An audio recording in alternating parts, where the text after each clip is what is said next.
Members, it's time for questions to the Minister for Infrastructure, and I call Paul Frew to ask the first question. Mr. Frew. Question number 1, Mr. Speaker. Thank you. Éireann Infrastructure. I call the Minister for Infrastructure. Thank you, Mr. Deputy Speaker. Following the road traffic collisions and tragic fatalities in 2015 and 2016, my department carried out a detailed safety review of the A26 Lisnavena Road, including the junctions between Dunsilley and Bally roundabouts. As a result of this review, a number of safety measures have already been implemented along the route. Measures implemented at Wood Green Junction include the application of a high-friction surface on the approach to the A26, enhancements to signage and lines, and an upgrade to the street lighting. I am pleased to advise that since 2016 there have been no injury collisions recorded at the Wood Green Junction, and therefore there are no plans to carry out any further work at the junction at this time. I have, however, asked officials to keep the situation under review. Supplementary for Paul Frew. Thank you, Mr. Deputy Speaker, and I thank the Minister for her update on this junction, which has concerned many residents and drivers and pedestrians for many years. Minister, there was plans at the time to stop off right turns, similar to what they did 2 miles down the road at the Crumkill junction.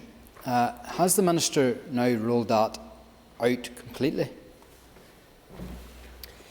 The member is right. There was a proposal to prohibit right turns out of the junction, and that was given consideration, but it received a number of objections. A further review of the proposal by the Department and PSNI has identified other potential safety issues, and as such it has been decided on balance that it should not be progressed. I call Jim Allister. Deputy Speaker, I've been raising this issue. I was looking back there in 2016 following the tragic death of young Carla Cameron, and at that point the Infrastructure Minister promised there was going to be definitive real action taken to this junction. This junction has proved to be a death trap. I suspect if it was on the A21, on the A1, there would have been a flyover years ago, but all we've got at the Wood Green Junction is a few extra lights and some friction surface. It's totally inappropriate for a junction that has this record. Does the member have a question? So is that the best the Minister can offer us, that she's really abandoned all hope for improving this junction? Mr. Deputy Speaker, I take great exception to the use of language by the member. As I set out very clearly in my response to Mr. Frew, the Department has taken a number of measures, and what is really important is the fact that since 2016 there have been no injury collisions recorded at this junction. My department will continue to do what we can to improve road safety, and as I said in my initial response, I have asked my officials to keep this particular junction and stretch of road under review. Earmark Cara Hunter. Thank you, Mr. Deputy Speaker, and I'd like to thank the Minister for her answer so far. Minister, can I ask for an update on any other transport plans your department are currently working on? Thank you. My department is developing a suite of local transport plans, including the sub-regional transport plan, the North West transport plan and the Belfast Metropolitan Transport Plan. These local transport plans will be developed alongside the Council's local development plans and will reflect the Council's growth ambitions. This proactive planning and design approach will be able to facilitate real changes and a holistic consideration of which transport solutions can best deliver our desired outcomes, including reduced carbon emissions and creating high-quality urban spaces that benefit communities. As the local transport plans are to be developed alongside the Council's development plans, their delivery dates will be influenced by that process. I call John Blair. Thank you, Deputy Speaker. Deputy Speaker, whether it's the improvements at the road linking my constituency with North Antrim, which is subject of the original question, or progress on the various active travel routes that I looked at around my constituency yesterday, and I'll welcome some progress on those. Can I ask the Minister how failure to agree a budget will impact upon her departmental capital infrastructure spending priorities across the board and across constituencies? I thank the member for his question, and he raises a crucial point. Of course, I had concerns with the draft multi-year budget that was presented and when it was going out for consultation, and had highlighted the reasons for that concern. But the purpose of having hopefully an agreed multi-year budget was to enable departments to be able to forward plan and to deliver change in their communities with a greater degree of certainty than had went before. It is therefore deeply, deeply frustrating that without an executive and agreed budget cannot be brought forward, because the real people who will suffer in all of this are our citizens in every single constituency right across the north. Mayor Anya Murphy, when you can, I call Anya Murphy. Gurmailga, question to you, please. As the Infrastructure Minister, I take safety on our rural roads very seriously. My department continues to be actively committed to improving safety on our roads and continues to work closely with our road safety partners to deliver a programme of road safety education, engineering and enforcement activities. My department has a rolling programme of maintenance and repairs across the road network. All roads are inspected on a regular basis, and defects which meet my department's current intervention levels are recorded and prioritised for repair. The forecasted spend for capital structural maintenance in 2021-22 is £85 million. This includes £17 million for a roads recovery fund, with £15 million of this allocated to rural roads, which is a 50% increase on last year and is the highest level of funding allocated specifically to this rural roads initiative by any minister to date. Significant programmes of work have been delivered across all areas in 21-22, in particular on rural roads. From a road safety perspective, we know from the evidence that regrettably 2/3 of people killed or seriously injured in road collisions in Northern Ireland occur on rural roads. My department has a campaign within its current public information campaign portfolio which specifically challenges drivers to be aware of the hidden dangers on rural roads, underpinned with the warning, "Your risky driving catches up with you." This message is delivered frequently across the year. I continue to remind all road users that we all have a responsibility as a driver to adapt our driving to the weather, the road conditions, our own ability, and always expect the unexpected. Okay, Brescia, Anya Murphy. Supplementary question for Anya Murphy. Gurmailga, Las Can Collier, and Minister, in 2020, 73% of fatalities occurred on rural roads. The Fermanagh district had the highest per population rate of people tragically killed or seriously injured. Does the Minister agree that improving road safety in rural areas going forward must be a priority? I absolutely agree with the member, and as she has highlighted and I did in my response, we do have particular challenges on our rural roads. Part of that falls to quality of our rural roads, and that is an issue that I've been trying to address, and it will take some time because of historic underinvestment, but it is also about ensuring that we have the right infrastructure, but we're also doing what we can to encourage all road users to be safe in their actions. So I will continue to do what I can. The forthcoming road safety strategy as well will play a crucial role in helping to achieve that also. And I do thank members right across this House, because road safety, Mr Deputy Speaker, has been an issue that, regardless of where people sit within this chamber, it is something that everybody feels very strongly about and has been very proactive in terms of spreading that important road safety message. Mayor Justin McNulty, case declared. I call Justin McNulty. Minister, I'm aware of the budgetary constraints you're operating under, but I have mentioned the state of the roads in Neary Armagh many times here. Traversing some of the country roads and back roads, you feel sometimes like you're traversing the far side of the moon. The potholes are not potholes, they're more like craters. Will your new asphalt contracts do anything to alleviate that? Now, can you give some information on how that will improve our roads? The interim asphalt resurfacing procurement strategy consists of 4 phases of 6-term contracts, as well as a number of larger one-off contract packages. The first phase of term contracts, with a total maximum estimated value of over £35 million over the next 2 years, was released for tender on the 19th of November 2021. Tenders have been received and are currently being assessed. The development of the Phase 2 competition is well advanced, and this competition will be released for tender in the coming days. A one-off contract package for Skeow Road and roundabout resurfacing was awarded in January. An intention to award letters for a resurfacing contract for the Cookstown area will be issued later this week. Contracts for the Coleraine Ring Road and cycle path and for resurfacing part of the A6 at Castle Dawson have been tendered, and tenders are currently being assessed. A contract for resurfacing in the Ballygolly area has also been recently released for tender. It is anticipated that these contracts will be awarded in April and May this year. In addition to this, further one-off contracts, including for resurfacing part of the A3 Portadown Road, are also currently being prepared. I call Roy Beggs. Thank you, Mr Deputy Speaker.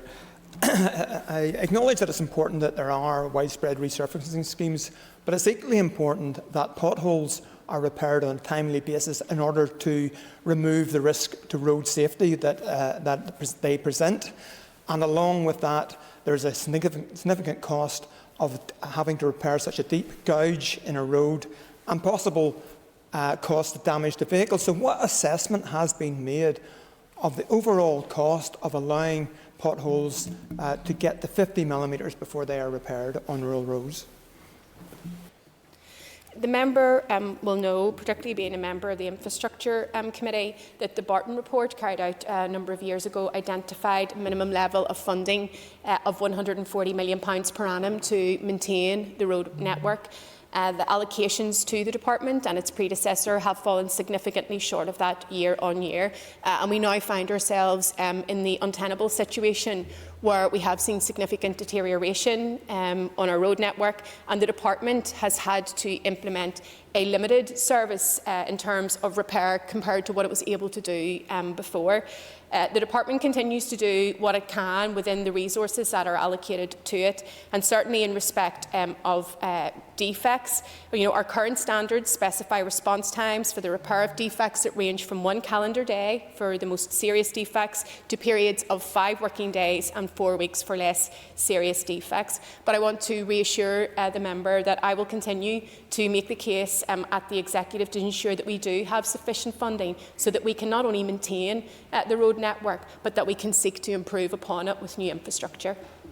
I call Andrew Muir. Thank you very much, Mr Deputy Speaker. And this is probably the Minister's last question time, so I would say whilst we've had our differences, it's always been a pleasure to work with the Minister.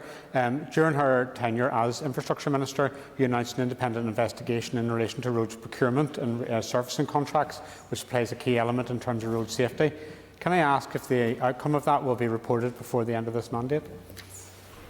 First of all, I want to thank Mr Muir and particularly all of the members of the Infrastructure Committee for having very constructive, at times tense working relationships, but always very constructive, and I do mean that. And I also, given the fact that this could be my last question time as Infrastructure Minister, I want to place on record my appreciation for all of the hard work of my officials. I have certainly pushed them, and I want to pay tribute to their determination and their commitment to the communities within which they live and the people of Northern Ireland. In respect of the independent investigation, this is a really important piece of work, and the members will know that in my statement to the Assembly on the 15th of June, I announced that I was establishing an independent investigation to ensure that the Department and others learned from that court judgment. The investigation, which is being led by Ms Sarah Hannaford QC, has been completed, and I expect to receive the report in coming days.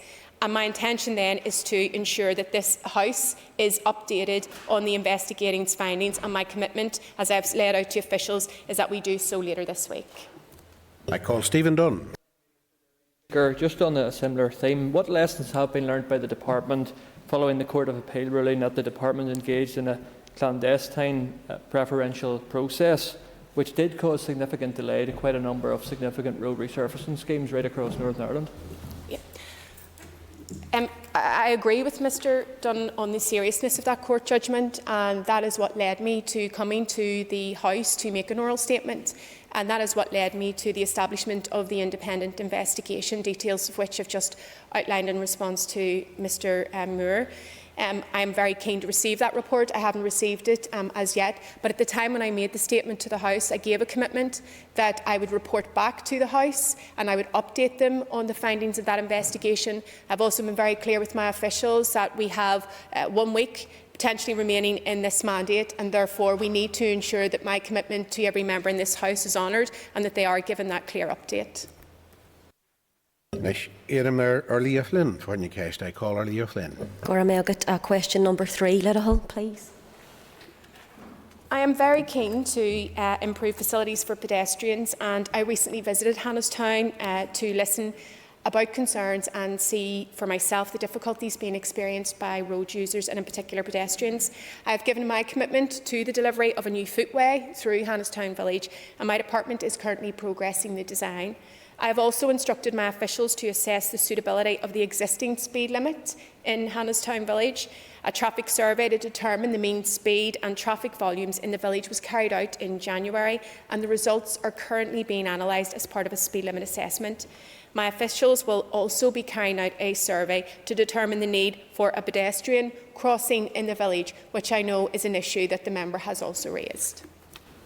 Ceist Breise, Gurley Flynn. Supplementary question for Leah Flynn. Gormayogat, and thanks very much to the Minister for her answer. And the Minister will know that the Hannestown Village, there is an increase in population of young families and also elderly residents, and they are desperate to have that facility of a footpath and then hopefully those additional road safety measures. So the Minister mentioned in her answer there just around the work that's being done to progress the footpath, and I'm just wondering if she has any recent update on the timescale of delivery. I know there was some complications with officials accessing lands for surveys and stuff, but just if there's any update on that, that would be brilliant. Thank you.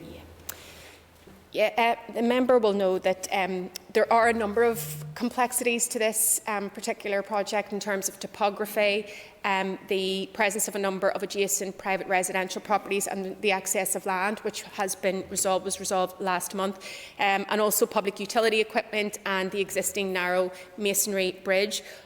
What I've said to the local residents and also said very clearly to my officials, as we need to work hard to complete the design. A consultant has now been appointed to take that work forward, so that should hopefully progress things further. And I would be keen, given all of the different processes that have to be completed, I would be keen to see work on the ground started at the earliest opportunity. While it will fall into the new financial year, I've also made it clear that it sits perfectly with the Blue-Green Infrastructure Fund, so hopefully whoever the Minister is in place will recognise a very clear need for and multiple benefits from this, and will continue to push it forward. Nicola Brogan hon ceist I call Nicola Brogan to ask a question. Gormayogat Laskin Cola, ceist ever Cahar Little. Question number 4, please. I have had the very moving opportunity to meet with families who have tragically lost a loved one on this stretch of road, and that was an important opportunity for me to hear it firsthand, their experience, but also the experiences of the local community as they try to go about their everyday business, living in close proximity to a key transport corridor. I want to assure the member and all of the families who have been affected and have lost a loved one along the stretch of road that I reaffirm my commitment to the delivery of the A5. It is a project which will transform things in terms of improving road safety, but it will also deliver multiple benefits to those who live around it. Last week, I published the new environmental statement, addendum and associated documentation as the next vital steps for the progression of the A5 dual carriageway scheme. This has commenced a consultation process that is open until the 6th of May, and I would encourage anyone with an interest in this significant project to make their views known during the consultation period. But in advance of this major upgrade, it is important that we do what we can to improve road safety. And I've asked my officials to progress a programme of work which will include interventions at this location, including the provision of street lighting and gateway signage on the approach to Garvaghey. A temporary traffic counter has recently gathered information on the speed of traffic at this location, and this information will be shared with the PSNI and will be used to help inform further safety interventions. I have also asked my officials to liaise with the PSNI and the PCSP to consider placing a speed indicator device at this location as well. I can assure the member that under my watch, my department remains committed to improving road safety along the existing A5 until such times as the long-awaited A5 dual carriageway is constructed and fully operational. Ceist Breise, Nicola Brogan. Supplementary question for Nicola Brogan. Gormayogat Laskin Cola, agus British Lesson Ira Fossa. Thank you, Minister, for that answer, and thank you for meeting with the families so you can see for yourself just how busy that road is and how much these temporary safety measures are needed. So thank you for that there. Minister, as you said, the temporary safety measures are important, but what we really need to see is upgrade of the A5, and I know you have published the the environmental statement last week, but can you give us an update on the actual progress of the entire project, please? Sure. Yes, so obviously I've published the new addendum and the associated documentation, and the public consultation process is now underway and it will run up to the 6th of May. As a Minister for Infrastructure, I have no authority over when the Planning and Appeals Commission will reconvene the public inquiry, but it is hoped that it can take place later this year, and my officials have been in discussions with the PAC to try to secure an early date for that. Receipt of the PAC's final report from the inquiry should then allow a new ministerial decision to be taken, and subject to the successful completion of all of the necessary statutory processes and environmental assessments, the construction of Phase 1A could then commence later that year. The programme for scheme delivery in recent years has alluded to full scheme completion by 2028, and although some slippage has occurred, this timeframe remains achievable, and certainly that is the timeframe that I have instructed my officials to work to. Call Paula Bradshaw. Speaker, Minister, my question is not about the A5, it's about traffic calming measures that I've written to you twice in the private office about, and I'm just conscious that it's nearly the end of the mandate.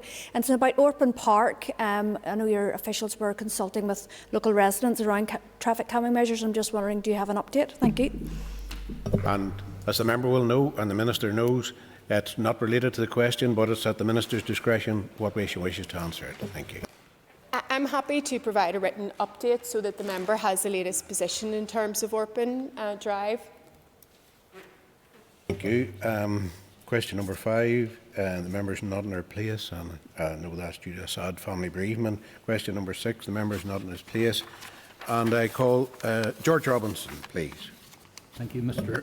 Deputy Speaker. Question 7, please.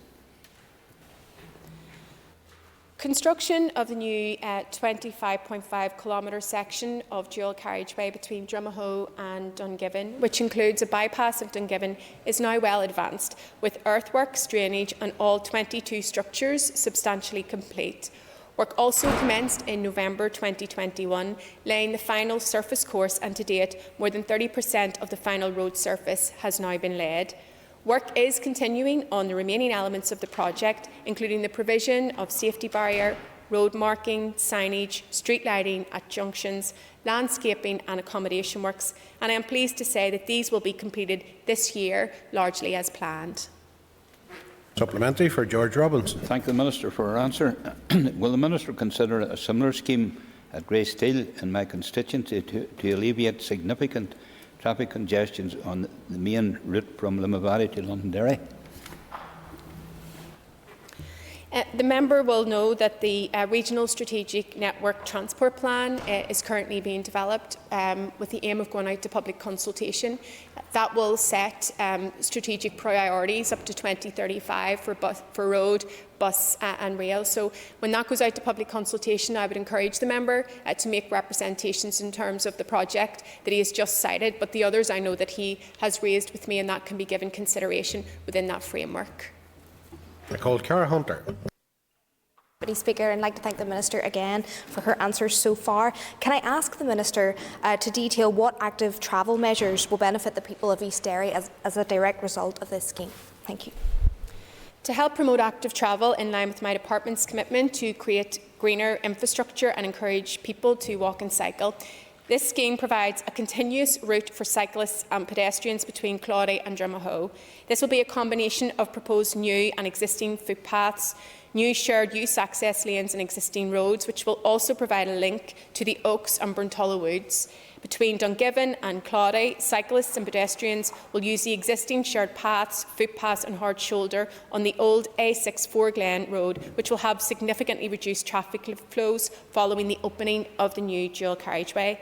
My department proposes further upgrades to some of these sections to footway and cycleways under separate schemes. 2 park and ride facilities are also being provided as part of the scheme to provide local commuters with more sustainable, cleaner and greener transport options. One is in Drumahoe, which became operational last year, and the other at Claudy, which is nearing completion. Covered cycle shelters are provided at both of these park and ride facilities as well. Call Pádraig Largy, Iramur Pádraig Largy. Gormaiga Ken Colia, last Ken Colia. Minister, I welcome the announcement and the development on the A6 and the work of both yourself as Minister and of previous Minister Chris Hazzard as well. One of the other key developments that's needed in the North West is for better rail links between Derry and Belfast. So could you give us an update on where that's at? Yeah, so the member will be aware that I have initiated a number of feasibility studies. One is on the phase 3 of the Derry Coleraine. That has been completed and the business case is now being worked upon. The feasibility for the additional rail halts, the 3 rail halts, and the half-hourly service will be completed in the summer. Overlaying all of that, there is also the All-Ireland Strategic Rail Review, which is looking at how we can improve existing rail connectivity on the island, where we can have new rail links, the role of rail in terms of freight, and also rail connectivity to our ports and airports. I'm actually due to go to Dublin tomorrow to get an update with Minister Eamon Ryan and the consultants on that piece of work, and I'm very committed to driving that forward. As we have discussed before, there has been historic underinvestment in the North West, but nowhere is it more stark when you look at a map of rail connectivity on the island, so I'm very committed to doing what I can, working with partners to address that. Your Pachihan Fanya Kesta, call Pachihan. Kesta Hart. Question 8, please. I have announced my intention to extend the concessionary fare scheme to provide free travel for people with disabilities who currently pay half fare and to new operators who have already indicated or expressed an interest in joining. I am aware that many people with a disability have limited travel options, and I took the decision to extend free travel to those currently receiving half fare, as for me, it's not just an economic, societal and environmental issue, but it's also a social justice issue too, and I am keen to see more people benefit. In response to my bid for funding to do this, the draft 2022-25 budget consultation included a proposal for ring-fenced funding to support extending free travel and extending the scheme to those new operators that have already indicated or expressed the interest in joining. Regrettably, the draft 2022-25 budget consultation has now been paused by the Finance Minister in the absence of an executive. However, I am committed to continuing the work towards completing the necessary steps to enable the scheme to be extended. These steps include engagement with TransLink on issues such as changes to ticketing infrastructure, targeted consultation with key stakeholders and the completion of the necessary approval processes. Thank the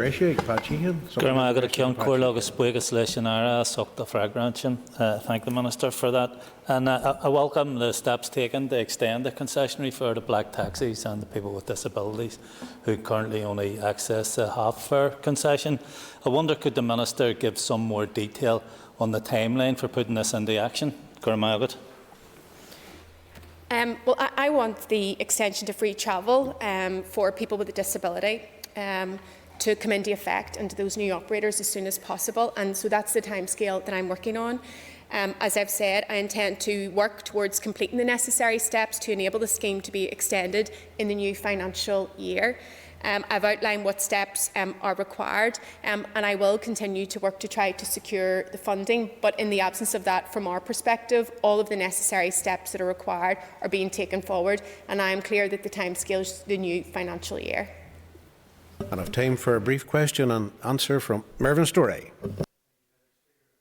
For answers, she has mentioned, obviously, for the continuation of this scheme, it will be vitally important that we have an infrastructure to deliver the scheme through.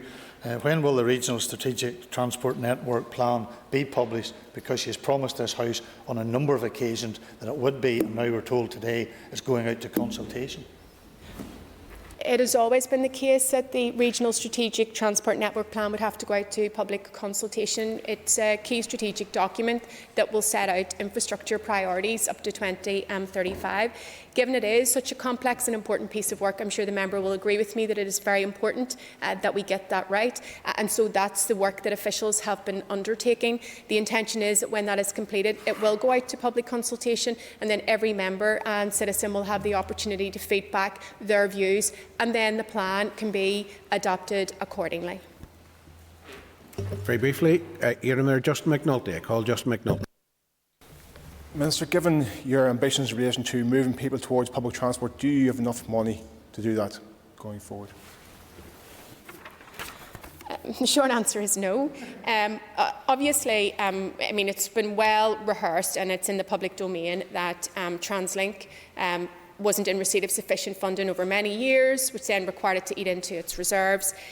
There was significant funding provided during COVID, as was the case for transport providers and operators right across these islands, given the significant drop in passenger numbers, which impacted on demand. But making sure that we, first of all, have a publicly owned public transport network, for me, is crucial. That ensures that we're able to service areas that are not profit-driven routes, and that's really important, particularly for our rural communities. But it's also really important that we get as many people out of their private vehicles and onto public transport. And the only way that we can do that is ensuring that we have sufficient funding to maintain the existing network, but also that we're able to improve and enhance the transport offering right across the north and through the All-Ireland Strategic Rail Review through the island. So certainly I will continue to make the case with executive colleagues. Difficult choices have to be made. We do have a difficult budget and we have a number of priorities, but I would argue that public transport is right up there in terms of its impact on the economy, society, the environment, and also in terms of social justice as well. That ends the period for listed questions. We'll now move on to 15 minutes of topical questions. Agus Nishiira Mayor Colm Gildennew. I call Colm Gildennew. Gormagad Lascan Corlia, Agus Gormagad Leishan. Could I ask you, Minister, for an update on the A4 Enniskillen bypass? Yep. So the Enniskillen bypass was one of the key strategic projects that I committed to taking forward. Work has started on the ground. I'm sure the member will have seen that. And it's very important that this project advances, and crucial to that will be ensuring that there is the funding to do so. I refer back to my previous comments around my frustration, which I know is shared at the absence of an agreed budget and the missed opportunity of having a multi-year budget. So the progress and the pace of this project will be dictated by the funding that's made available to the department. But I hope that the member has seen, since I've taken up office, this was a project that I've prioritised, and I certainly am pleased to see work starting on the ground. Cash Brescia, Colm Gildennew. Supplementary question for Colm Gildennew. And I thank the Minister for that, and I do indeed welcome the fact that initial works have begun, and I support your indication there that we need to see sustained investment in it. Can you provide, Minister, more detail about the projects, such as what active travel provision is being included and when construction might start in full? In respect of construction, so we would hope to be able to move to full procurement and construction. Of course, that will be dependent on the funding that comes across, certainly for the forthcoming financial year. In terms of active travel, it's very important to me that when we're looking at bypasses, we just don't look at them in a very narrow sense of building a road away from a town. It's really important that we breathe life into those towns and that we make them places where people are comfortable and enjoy walking, spending time, shopping, visiting, socialising. So parallel to the work on the structure of the bypass, the road, my department has also taken forward a feasibility study to look to see what we can do to maximise the space within the town centre and to revitalise it. I think it's very important that both of those progress in parallel. Nicola Brogan. Question for Nicola Brogan. Lascan Corda, can I ask the Minister whether she has engaged with the Minister of Education over the impact of soaring fuel costs on school bus operators? The member raises a very important point. Certainly, from my perspective, it's an issue that I'm concerned about with TransLink, although TransLink have bought and secured fuel in advance. But members will know that it is a massive issue for Northern Ireland Water, which is the single biggest electricity consumer here in the north. In respect of school transport, that's a matter that falls within the department, between the Department of Education and the Education Authority. But certainly, I'm happy to have engagement with the Education Minister on that issue and to provide her with support, because I do know how pressing an issue it is, and sadly it looks set to only escalate further. Cash Brescia, Nicola Brogan. Supplementary question for Nicola Brogan. I thank the Minister for her answer there. And she's right, I've been contacted by a number of school bus operators who simply, they've got contracts with the Education Authority and are now afraid that they won't be able to maintain those contracts because of the cost of fuel. So can the Minister confirm that she will provide some support to bus operators who are really struggling because of this increased cost of fuel at the moment? Notwithstanding, you have to be respectful of the Education Minister's role and responsibility in this, but in respect of private coaches, the member will know that we have initiated a third scheme for private bus and coach operators who have been impacted in terms of significant reductions in their income during the pandemic. The applications for that closed earlier this month, and we've received 90 applications to date, so they're all being processed so that payments can issue as quickly as possible to those who qualify for support. So I will continue to engage with the sector, but I'm happy, if the Education Minister wishes to discuss the matter with me, I'm very happy to do so, given our experiences in terms of Northern Ireland Water. Iarmar Keith Archibald Keshtakar, I call Keith Archibald. Gurmargaret Last Concordia, and I thank the Minister for her responses so far. Could I ask the Minister for an update on the Phase 3 Derry to Coleraine feasibility study, and specifically in relation to the provision of a rail halt at Ballykelly? This is an important piece of work, and the feasibility studies in respect of the half-hourly service between Derry and Belfast, but also the 3 rail halts, is ongoing. It's due for completion in the summer, and then that will enable us to move to the next stages so that we can get to the point where this is being realised and that the local community there can get to enjoy the benefits of having improved access to rail to enable them to get to and from work or anything else that they wish to do. So that piece of work is progressing as planned. Keith Archibald, supplementary question for Keith Archibald. And I thank the Minister for that response, and I think there is obviously need for improvement on that rail stretch. I think everybody would agree it's a very picturesque train journey, but it is a long one. So just in relation to obviously the provision of public transport being important for people access to work, tackling the climate emergency, obviously the feasibility study is being undertaken. Is there a time frame beyond the completion of the feasibility study for when we might see some delivery on it? Yes, so all of the required steps that are needed to be taken in advance of construction on the ground are being taken. The issue here in terms of how quickly progress will be made will be dependent on the funding that comes across to the department. I've been very clear that as Minister, rail it's a huge untapped opportunity that we've been missing, and so I'm very keen that we do what we can to expand the rail network, particularly in the northwest area.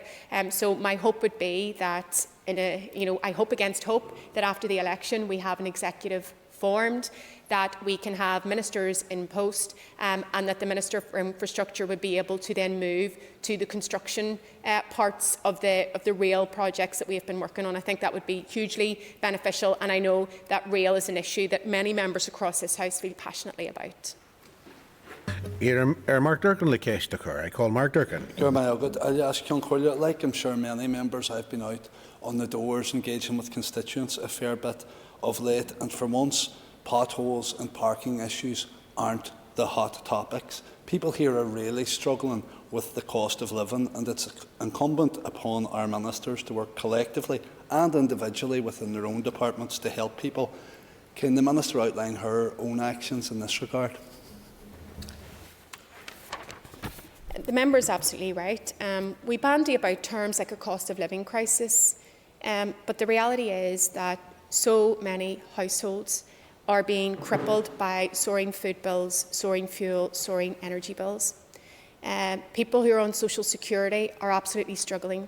People who are not in receipt of social security are absolutely struggling, many saying that they have had it at this moment really challenging in terms of their finances like never before.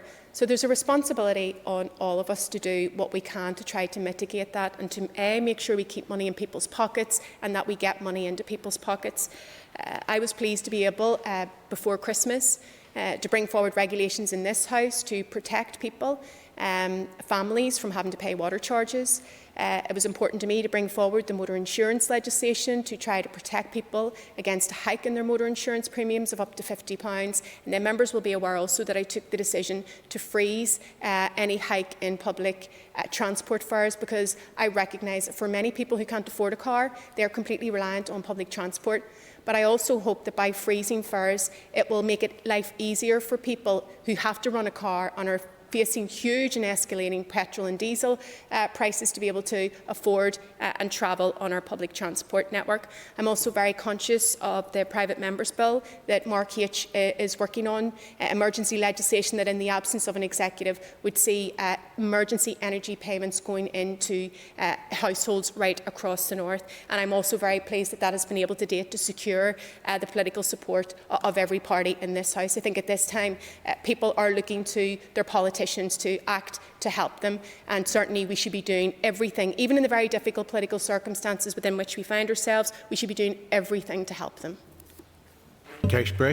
Mark Durgan.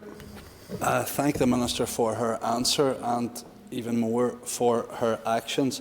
The Minister has referred there to a piece of private members' legislation that I am working on. I'm still awaiting green light or white smoke from the Speaker's office's legal team as to whether that will be a goer or not.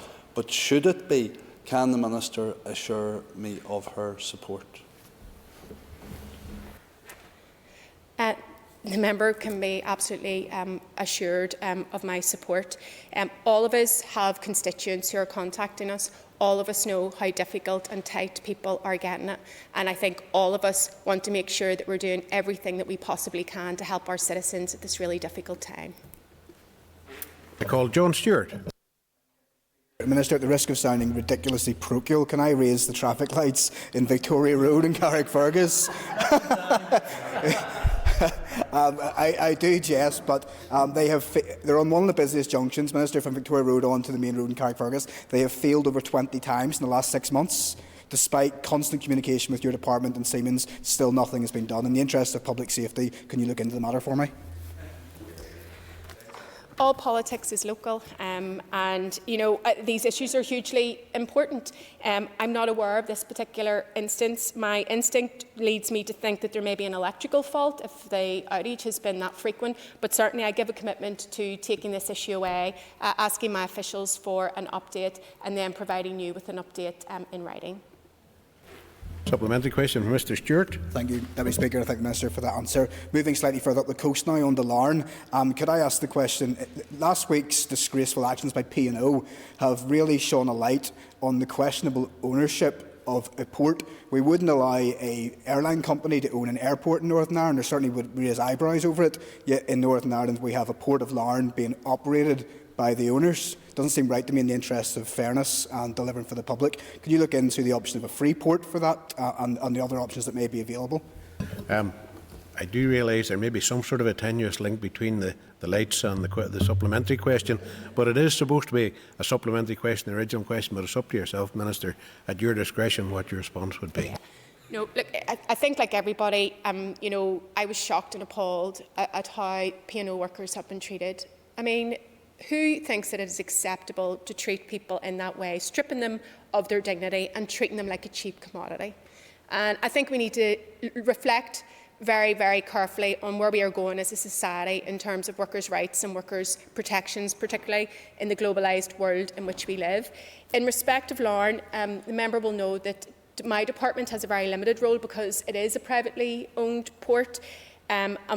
We don't have statutory responsibilities for ferries or shipping, but in saying that, while I am conscious that maritime and shipping is a reserved function of the Department for Transport, and I'm calling on the Secretary of State for Transport to take every possible step to save jobs and maintain connectivity for passengers and critical goods on the Irish sea routes, my department is working with the Department for Economy and DERA as well to ensure that we are minimising any risks to supply chains for critical goods, and my officials will continue to do what they can, working with colleagues right across government as well.